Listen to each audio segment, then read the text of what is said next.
தேசிய தலைவரை இன்னைக்கு கொண்டு போய் சேர்த்தது நாம் தமிழருடைய பங்கு பெரிய பங்கு. ஆமா, அதுக்கு முன்னாடி தேசிய தலைவர் யாருக்கும் தெரியாதுதான், உண்மைதான், ஒத்துக்கிறேன். உங்களுக்கு தெரியாதுங்க யாருங்க அவரு? தேசிய தலைவர் யாருங்க சொல்லுவீங்க? யாருக்கும் தெரியாதுல்ல.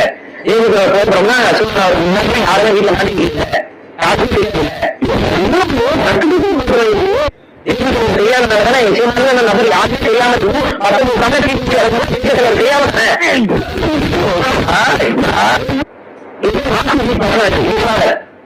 இவன் வந்து அகில இருந்து ஆட்சி உட்காந்துருக்கீங்கன்னா அது இல்லை இது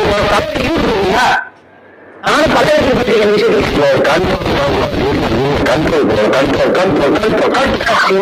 எனக்கு மாற்று கருத்து இருக்கு. அதை மாணவர்களுக்கு